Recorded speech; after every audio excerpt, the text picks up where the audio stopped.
Hi, I'm Elisa David-David. I hope everybody is doing great.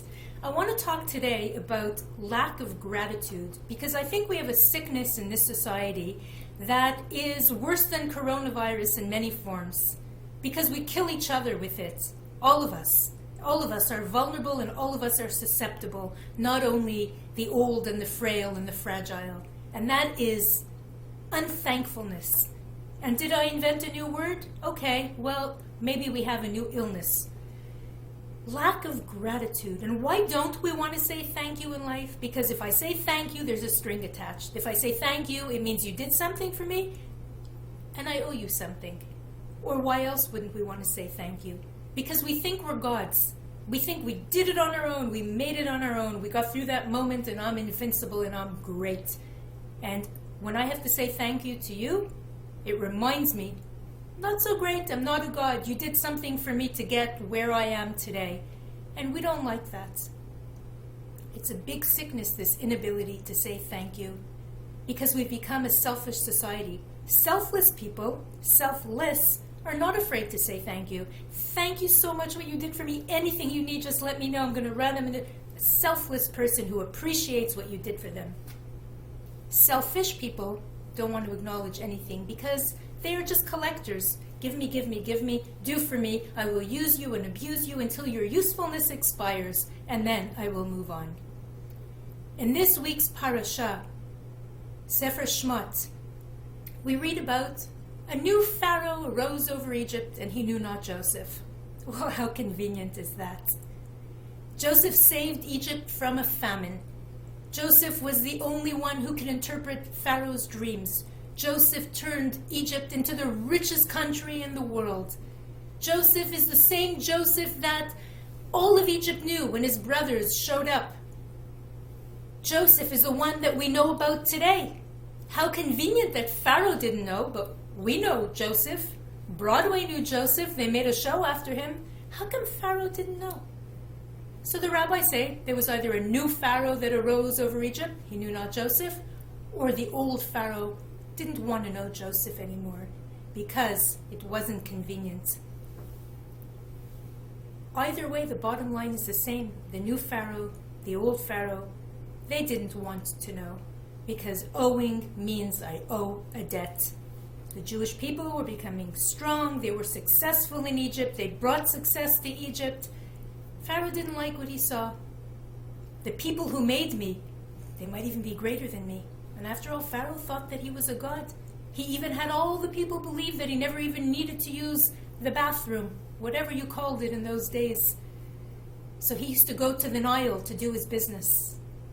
But God knew, and God sent Moses every time he had a message, he sent him to the Nile to go meet Pharaoh, so that we know and you know that you're not a god, and we know why you're in the Nile right now. But the fact is that lack of gratitude is what's stopping all the blessings from coming into our own lives. We learned that King Hezekiah, he was meant to be Mashiach. He had the potential at least to be Mashiach. Why didn't he fulfill that potential? Because he didn't sing praise and thanks to Hashem. The very root of the word Jew, Yehudi, Hoda'ah, is thank you. The tribe of Yehuda has the root, Hoda'ah, Yehuda, thankfulness in the name, in the very name. And that is why Mashiach, one of the reasons why Mashiach is going to come through the tribe of Yehuda. Because thankfulness is the receiver, the receptacle, the vessel of further blessing. It's interesting that the Hebrew word for thank you is todah.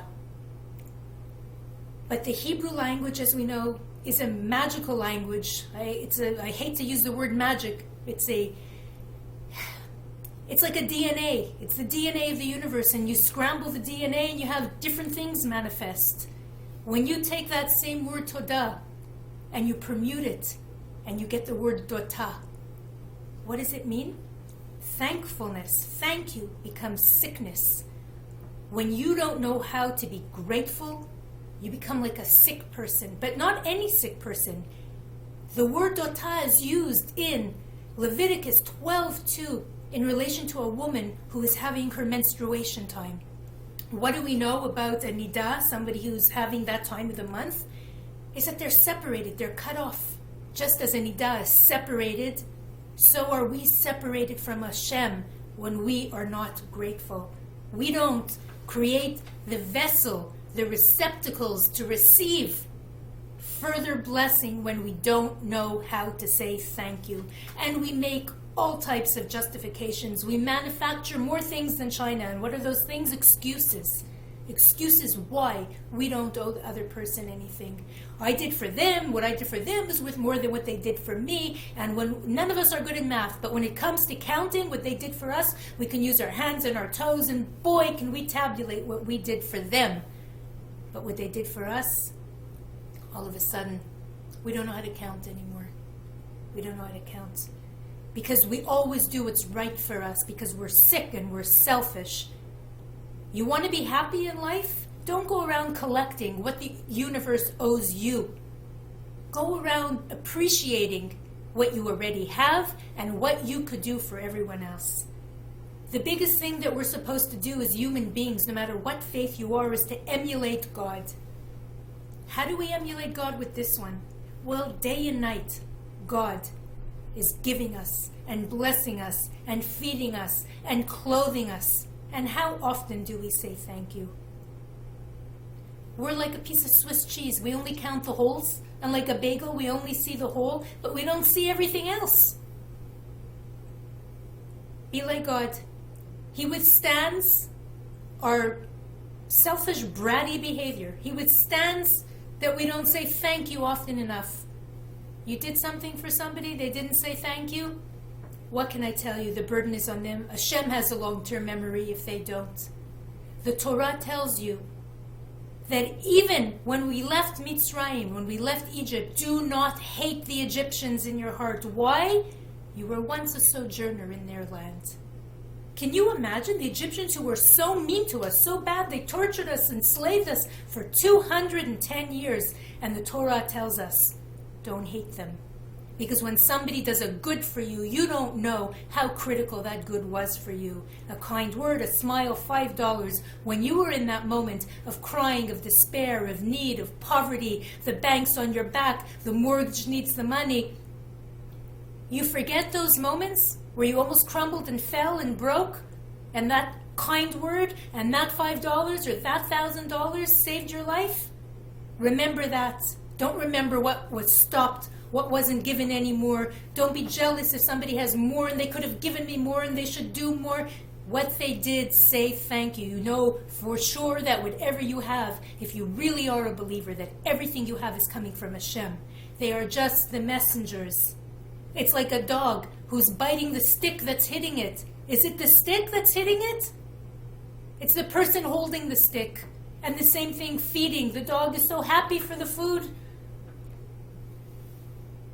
When you get something in life, it is not coming from the person who's giving it you. Yes, they're responsible and grateful, but it's coming from Hashem. He's the messenger. You don't always like the messenger. You don't always like the means. You don't like to have to grovel. You don't like to have to take. You don't always like the means. If you have it and you receive it in a way that's not acceptable to you, it's because Hashem wants you to learn something. He wants to humble you. He wants you to appreciate.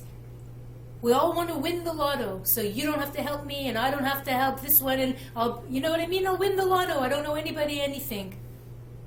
Hashem doesn't want that for most of us, except for the lucky few, because Hashem wants us to learn along the way appreciation and thankfulness and humility. Don't forget to say thank you. Give reason to people to thank you.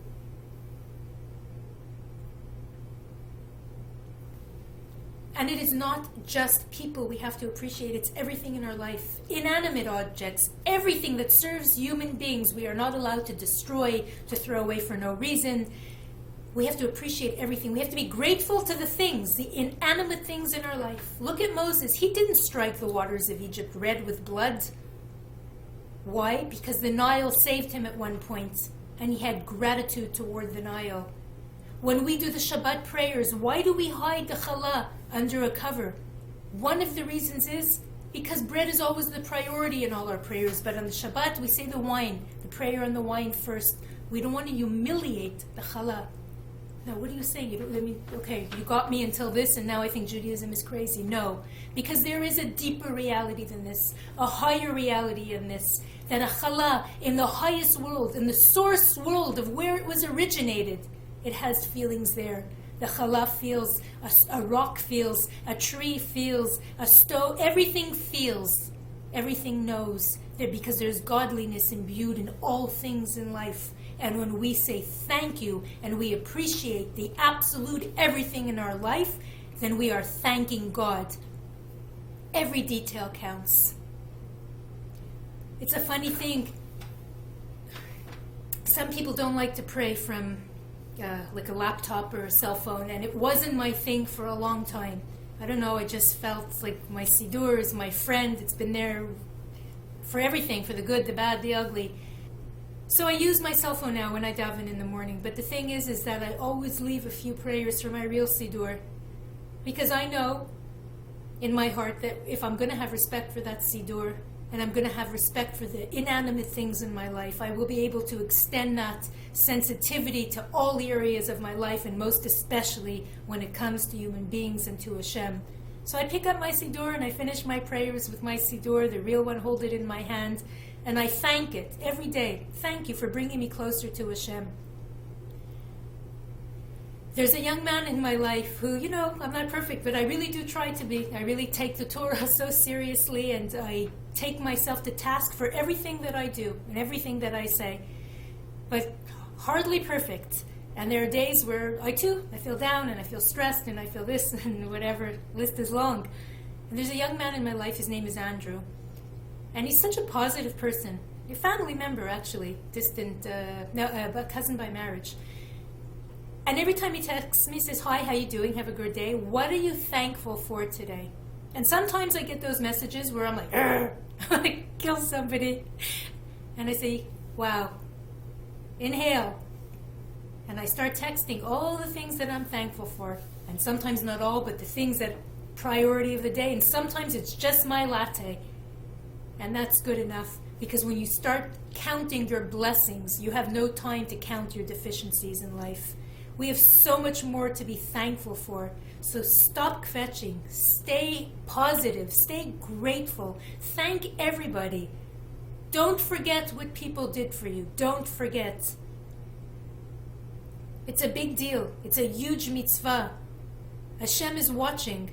Pharaoh had no gratitude. We see. I just told you about it. He had no gratitude. What was his end? Didn't end up so good, where his whole army ended up in Yam Suf being swallowed up and drowned, and the Jews walked away singing.